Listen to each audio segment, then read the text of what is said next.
Welcome, friends. As you are seeing today, we have a very special guest from Ramakrishna Math, Belur Math, Swami Girishananda Ji Maharaj, who has come to participate in the celebration of Swami Vivekananda's 150th anniversary in Montreal, Winnipeg, Edmonton, and also to conduct the annual retreat which has the theme of Swami Vivekananda in Toronto. The spiritual message in the poems of Swami Vivekananda.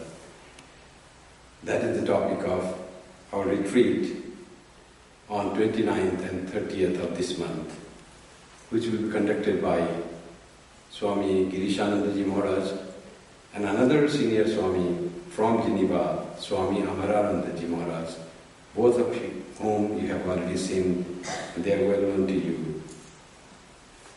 To introduce Swami Girishananda Ji, who will be speaking today on practicing renunciation. Swami Girishananda Ji Maharaj joined the Ramakrishna order in 1966 at its Patna center in Bihar and had final monastic vows or sannyasa in 1976. An initiated disciple of revered Swami Madhavananda Ji Maharaj, the 9th president of the order. The Swami, along with a band of his about half a dozen sincere and youthful friends, was inspired, influenced, and guided by our beloved, revered Swami Brahmathananda Ji Maharaj. All of them became monks of the order. Revered Girishananda Ji Maharaj worked in Patna, Cherrapunji, and then as head of the centers in Malda, Asansol, and Sarada Peeth, before coming to the headquarters in Belur Math as a trustee and the manager of the Math. He did stupendous work at the head of Asansol Center by moving it to a sprawling campus of 55 acres and constructing aesthetically beautiful buildings for its high school for 1,200 students, a hostel for 200 students, monks' quarters, kitchen and dining hall. Before he was called for another big role at Sarada Peeth, he had planned a gorgeous temple of Sri Ramakrishna along with the auditorium. In the ground floor, in the auditorium, worth 60 million rupees. Asansol Center is looking forward to finish the work half done so far with the kind and benevolence donation at home and abroad by raising remaining 30 million rupees. At the monastery at Belur, during his tenure, was declared open the big water purification plant to supply water to the Math and the adjacent center, Sarada Peeth. Other two mega projects he is planning and directing in Belur Math are a huge kitchen cum dining hall for ever increasing number of thousands of devotees who are fed daily in the Math, and a modern and huge parking lot. Today, on our request, Swamiji has agreed to speak on practicing renunciation. Swami Girishananda Ji Maharaj.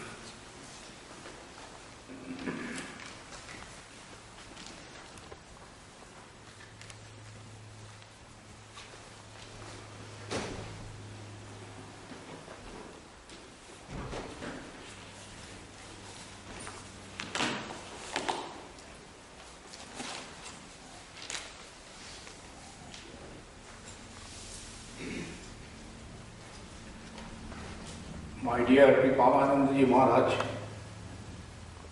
and the devotees present here. First, I convey my salutations to Bhagavan Sri Ramakrishna, Holy Mother Sarada Devi and Swami Vivekananda. I am very happy to reach here in Toronto Center yesterday, and Kripamananda ji is very close to me for a very, very long time. We work together in Asansol Center in West Bengal. Year ago last, I have got the fortune to come in contact with you and meet you, all of you. And there are certain discussions on spiritual matters on that time. This is 150th year of celebrations of Swami Vivekananda's birth anniversary, and a big program is drawn up also of India and other countries also. So the preparations are going on, and it will be conducted on the month of January onwards.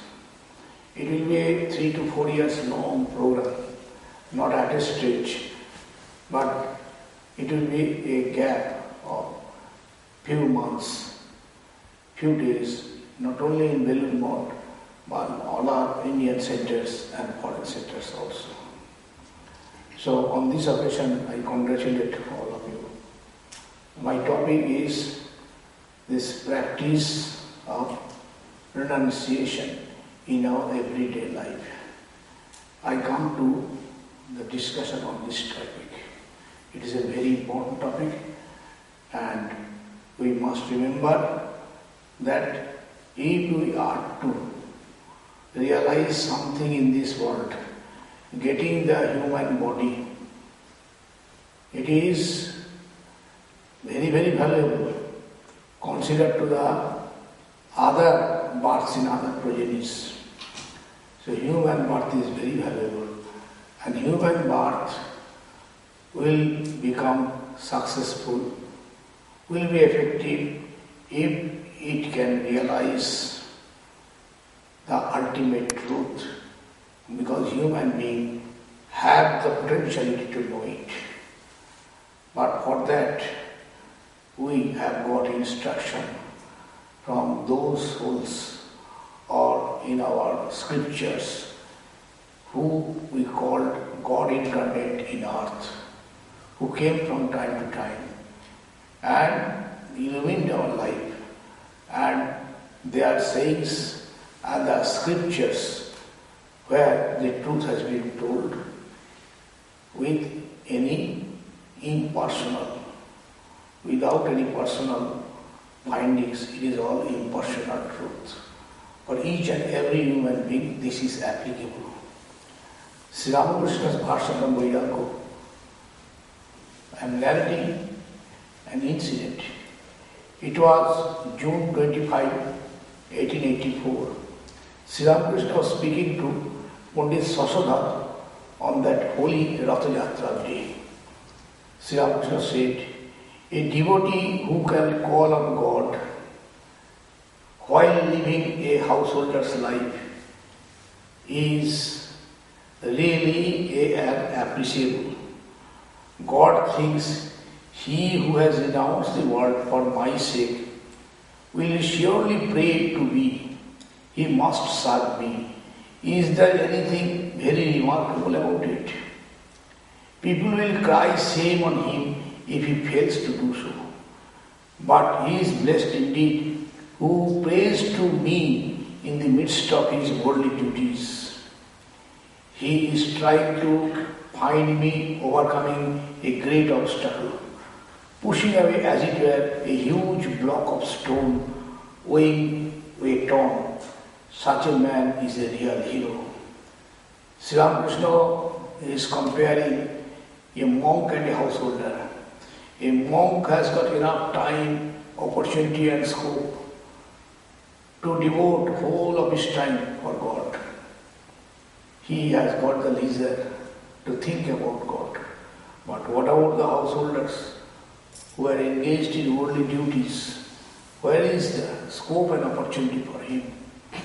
So that requires tremendous eagerness, earnestness, that we ought to concentrate our mind the devotees have to feel running the household activities, doing the essential duties there, but keeping a portion of the mind to the God. So he is really a hero who can do that. His mind is not swayed away by the worldly life. A part of it, he keeps it for God, for higher thoughts, for realization of the truth. So Sri Ramakrishna further said, how to push away a huge block of stone. It is compared to, for a householder, to push away a huge block of stone. It is so difficult to remove a huge stone. So he told the devotees to practice the name of the Lord by attaching vairagya. That is non-attachment. That is living in the world, but not be of it. We should not go within the world, but we must serve the world. So this is a very, very difficult task to be practiced. He said, live in the world like an ant. The word contains this world. What is there? It is containing a mixture of truth and untruth, sugar and sand. Be an ant and take the sugar. Again, his examples are so lucid and it touches every human mind. So he has told, giving other examples also. Again in the world is a mixture of milk and water. The bliss of God, consciousness, and the pleasure of sense enjoyments. These two are there. One is the bliss of God consciousness and the pleasure of sense enjoyments. One is contradictory to the other. Be a swan and drink the milk, leaving the water aside. See, milk and water is mixed with each other. It is the capacity of the swan.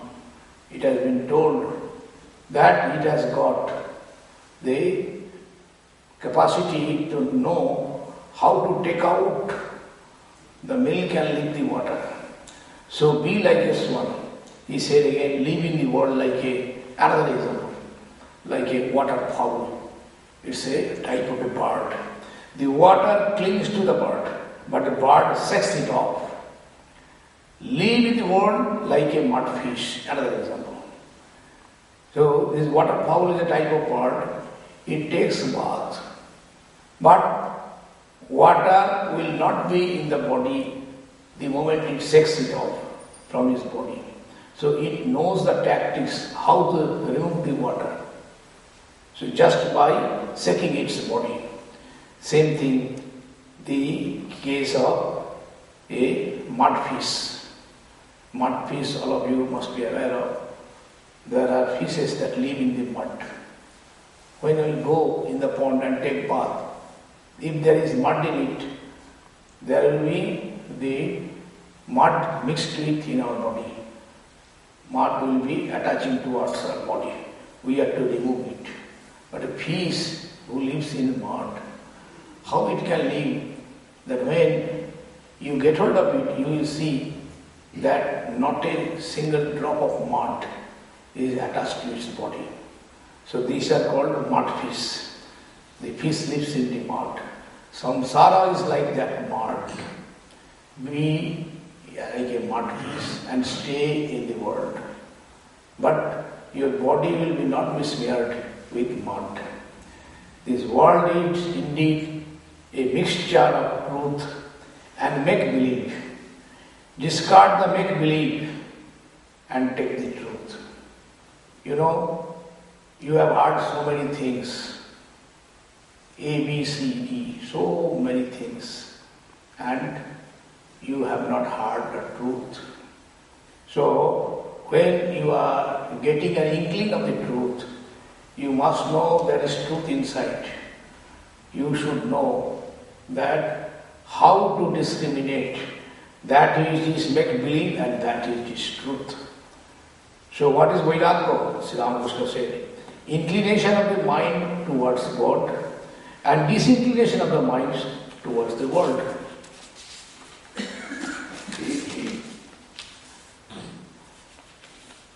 Sri Ramakrishna Father said, God is the heavy magnet and devotee is the light magnet. It is spontaneous that the heavy magnet has more power and it can attract the light magnet. But because it is covered with rusts, the magnet could not attract. So how to remove the rust? It is the practice of the constant presence of God in our mind. That is the practice of vairagya, this passion. And vairagya requires renunciation. Renunciation means that you are to leave forcibly or spontaneously some of the attachments of the world which hinders in your mind and resting in your mind that you cannot concentrate on God. So, it is the tendency of our mind that mind does not get the taste in presence of God. It is not getting the taste because it has got the tastes in the world. So, it is requiring practice. You have to change your taste.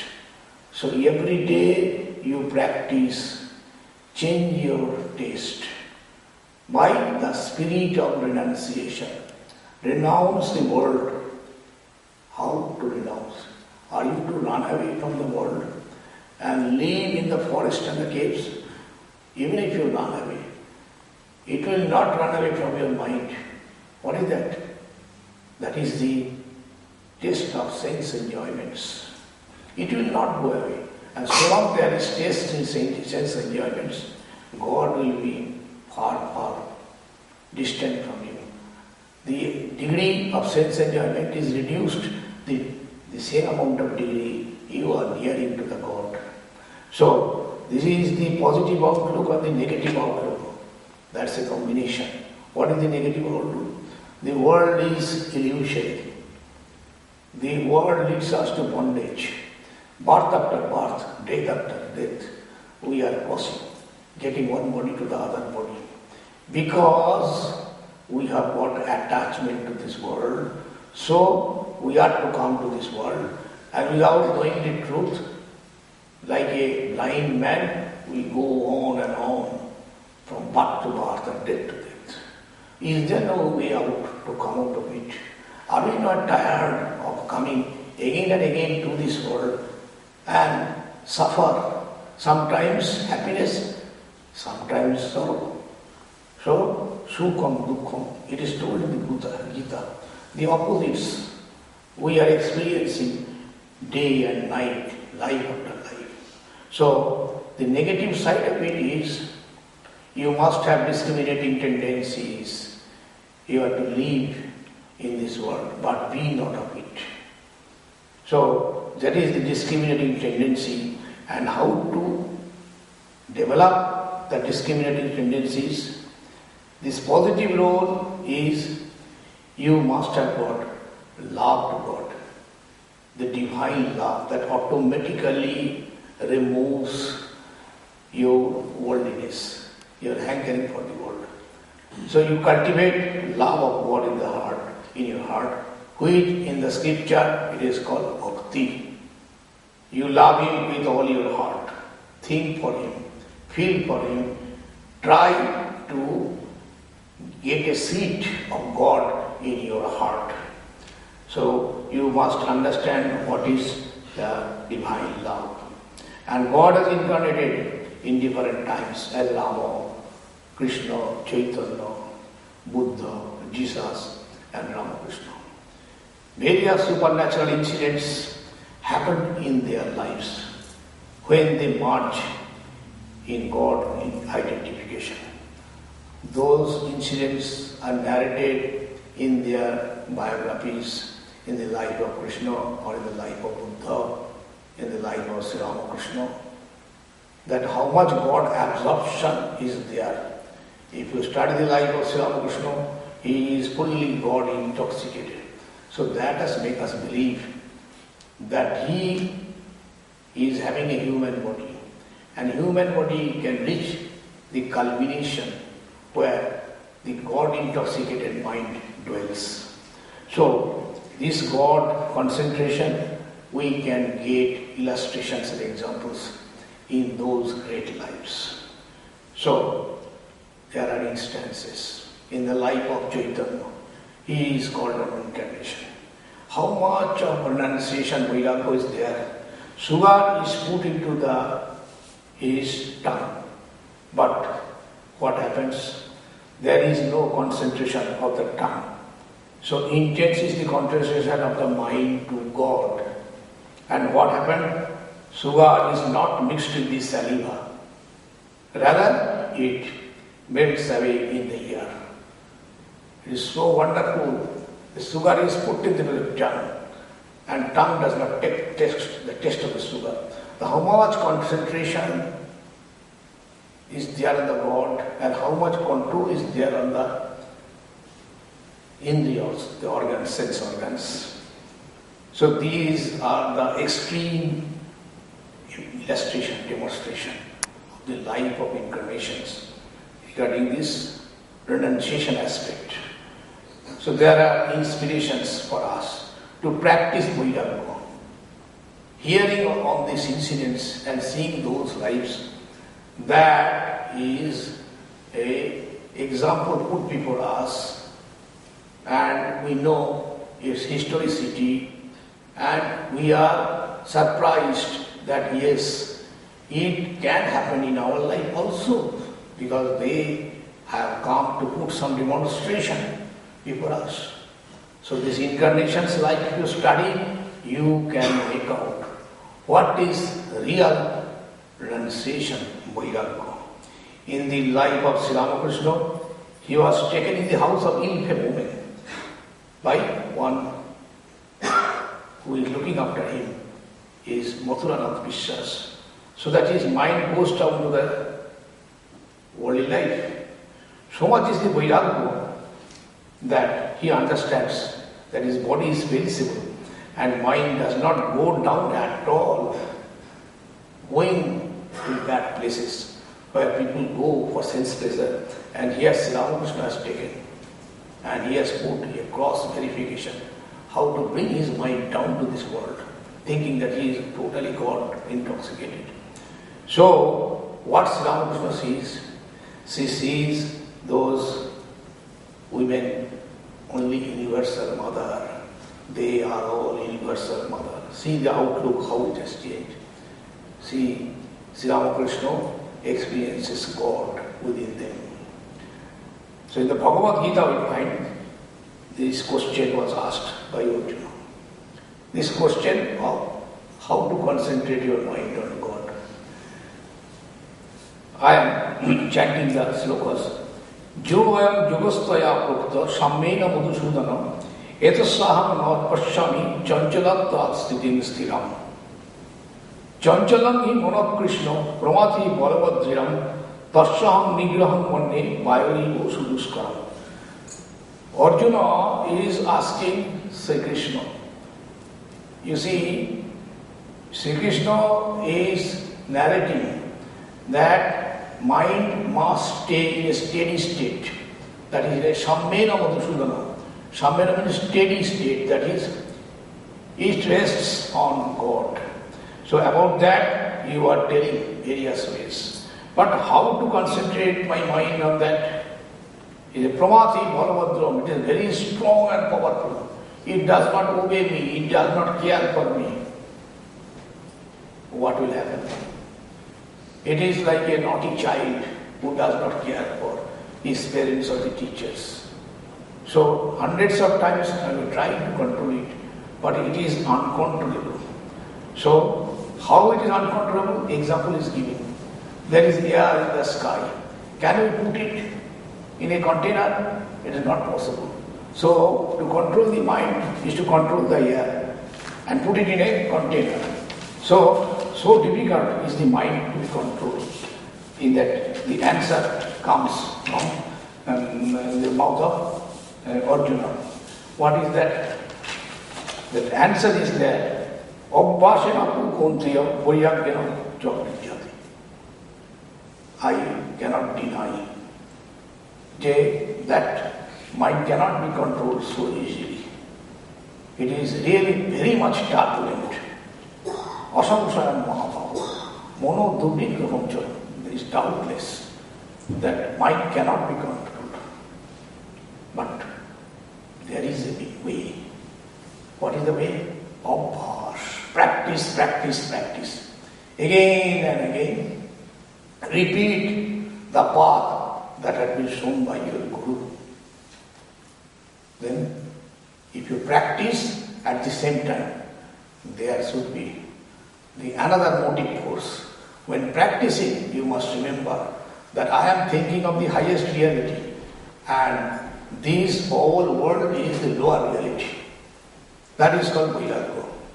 We concentrate, we want to get into the higher reality. The truth, the ultimate truth, and living the lower reality. We call it reality because we experience it, but it is falsehood in the other way.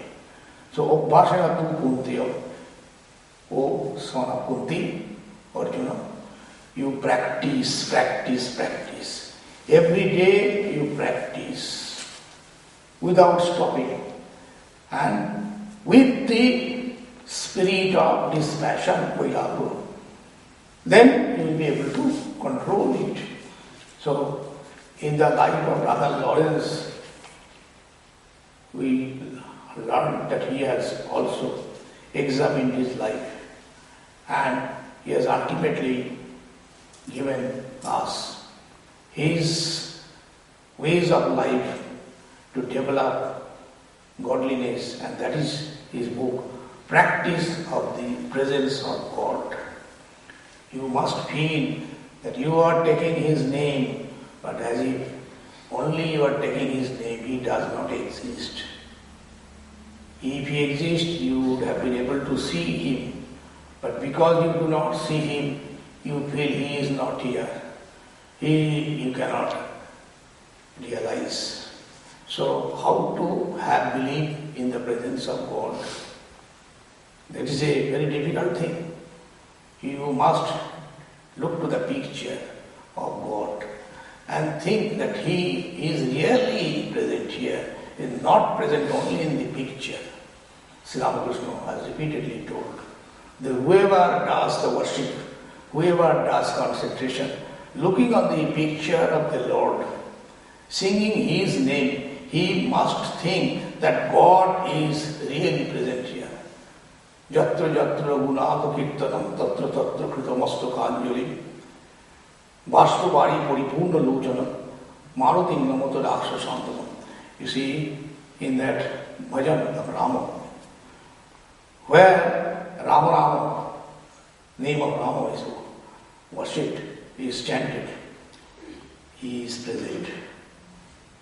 He is ever present there. He is present in his Nama, repetition of his name. When it is done with all sincerity, with all your heart, so he is sitting within your heart. So I bow and salute that place where it stands. So this is a way to think, have faith, that when devotees combine or congregate in one place and take the name of the Lord, you must believe the Lord actually is present there. He doesn't have any ear, he doesn't have any mouth, but how he is present here? He is more than the body, more than the mind, more than the intellect. He is ever present and he is present in our heart.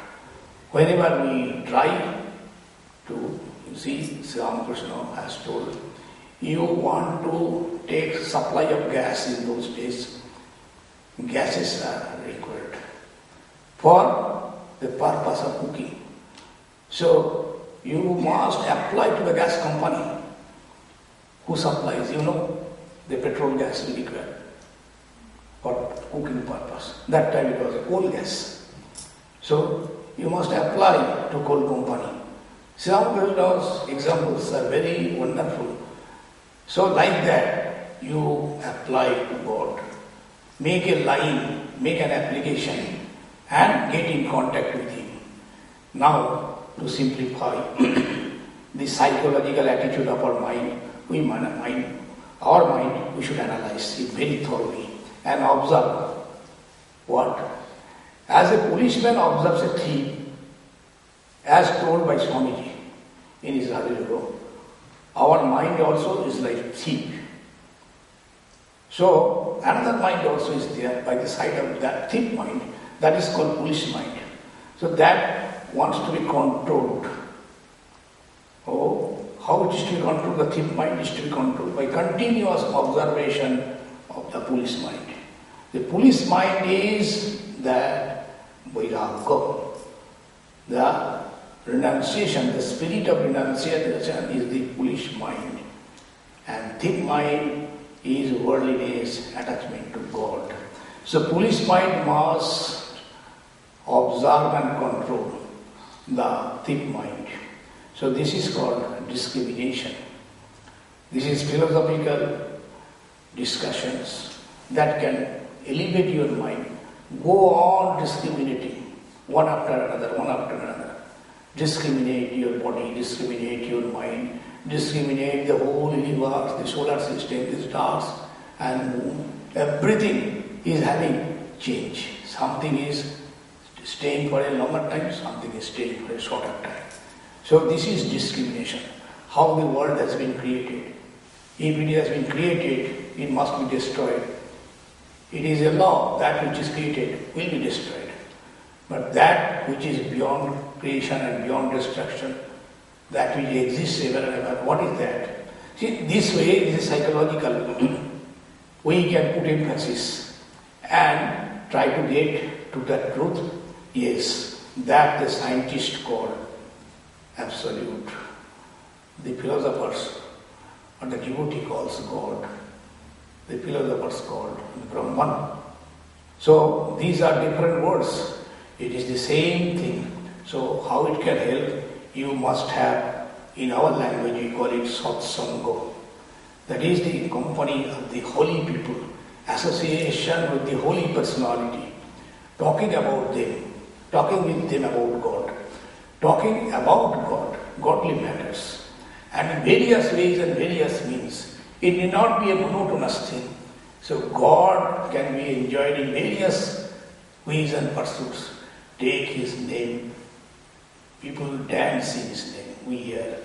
There is that feelings of the emotions in the heart that comes out and bursts out. But you must know that tolerable degree up to which you have to go. One day you do that, the other day you leave it and go to the other third thing. Next day you go to that another thing. That will not do. Practice every day with moderation. So moderation is the important thing. That has been told again in the Gita. And when asked that how a person who is striving for God, how he can develop, it has been told, Yukta hara viharasya, Yukta chestasya karmasu, Yukta sapnava bodhasya, yogo bhavati dukkha. What happened? You must have balance of mind. Today you sit in meditation for 12 hours. Next day you will not sit or sit for 15 minutes. That will not do or help in concentration of your mind. So that will not expand your dispassion vairagya. So to expand vairagya, you must practice. Practice means every day you have to do in a disciplined way, in a methodical process that suits you most. And if you alone do or if you do collectively, it may help you because the other persons who likes to do it, you do not like. You will feel, oh, my time is passing away. I have not joined the prayer. This is the time other people are singing the name of the Lord and I am gossiping. My time is wasted away. So you will feel restless.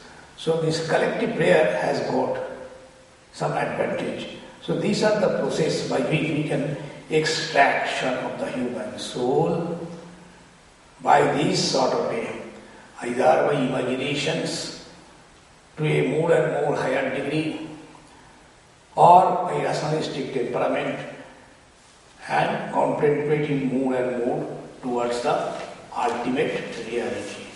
So these are the processes, and Shankaracharya, he has explained in Vivek Chudamani, there are three types of Vairagya. There is a book, Crest Jewel of Discrimination, Vivek Chudamani, is a very valuable book. You might have gone through it. So there are three types of Vairagya. Uttam Vairagya, Madhyam, another is Manda Vairagya. Thakur also has told about that. Uttam Vairagya means his mind is always tending towards the God, because he has no inclination, he has no attachment to this world. These sort of aspirants are very, very few. Say, fractional minority you will not get in this world. They are this type of souls who have done sadhana, who have practiced in earlier births of the births. So they, after coming to this world, there is a tendency for them to move towards God in an easier way, because they have practiced it. We can know in your worldly life also, if you practice certain things, it will be easy for you when you do it afterwards. The same thing, it happens birth after birth. So that is called the Uttam Vairagya. Then another is Madhyam. There is a tendency to go to the Lord, but there is a tendency to go down to the earth. There is a struggle going on. So that struggle goes on and on and on. And the sadhaka who wants to realize God by renunciation, he must try to intensify it, expand it, develop it. His mind will tell that how he can improve. That so we require self-introspection. You must see your mind, how much capacity you have got, and which is the way you can go out of your restlessness of your mind. So that is called Manda Vairagya, Madhyam Vairagya. And Manda Vairagya is very unfortunate. They are to exert very much, tremendous exercise required. But nobody is left out, Shankara's language. All can go and reach to that final culmination. So he has told in the last, Mando Madhyamo Rupani Vairagyena Samadhina Prasadena Gurusyam Pravritta Suvati Phalo. For both of them he has combined Mando Madhyamo Rupani. Those who have got inclination to God and inclination to worldly things. Another is 90% or more than that inclination to the world. And very, very negligible percentage is there towards God. All these two categories, if they stand on Vairagya, or discrimination, that means discrimination, continuous discrimination, and try to motivate their mind towards God by the grace of the Guru. Why the grace of the Guru is stressed? You see, a boy who is weak in a particular subject, he requires a teacher. He has to look after constantly. So he is doing mistakes after mistakes. The boy is looked after because he is a weak child. So he will not be able to pass in the examination. So he requires more and more help from the teacher. But teacher will not throw him out or will not leave him. He is also equally welcome as like a student who is an advanced learner, who is very developed. He can pick up the lessons very quickly. The other one cannot. So, but repeated concentration on attention or care taking is required. So, prasadena gurasya pravitta suvadipya. Guru's grace means you must take refuge in the feet of the Guru. So this way we can practice. Every day you go on trying and you will see what you were earlier and what you are now. There is a gap, there is a difference. You have changed. Your mind has changed. Your intellect, your capacity, everything has changed. But be careful that you hold on to the ideal. Whatever your Guru has advised, whatever the scriptures has advised, whatever the great incarnations have advised, they have given us as per our capacity. The instructions were given. You must find out which eon is the most suitable for you. Sri Ramakrishna has told, the mother cooks so many dishes for so many of her sons. One particular boy or a son cannot digest that which is heavily mixed with spices and other things, with oil. He has less digestive capacity. The other boy can digest. His stomach is good. But for all the boys, she is the mother. So mother cooks for all the sons. So God, because of this grace, has given us various ways and means to reach Him. So you must find out which food will suit you.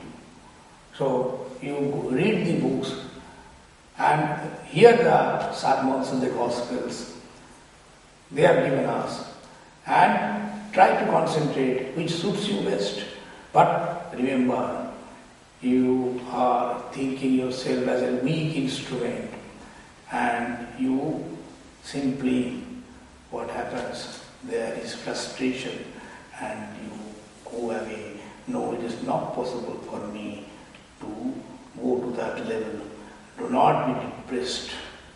Do not be disheartened, because God's grace flows to the person who is trying to get Him. So His infinite grace falls upon the person. He knows that is a weak child, he cannot do it. But try your utmost that you should not remember it, and you should not forget it. You should remember it always. So, slowly, see what we cannot do, that Sri Ramakrishna has told to one of his disciples, Swami Girishananda Maharaj. His name is Swami Girishananda. Do you know it? That if you go one step forward, God comes 99 steps forward to embrace you. Suppose there are 100 steps. So if we try a little, God comes to us more and more. So never get disheartened and try to hold on what has been given to you. That spirit of Vairagya. So thank you all very much. I am very happy to meet you all. I convey all my thanks and regards to all of you and pray to the Holy Trinity, Jesus and Buddha sitting here, that we can make our life, see, that which is worthwhile, we can make our life blissful by their grace. Thank you.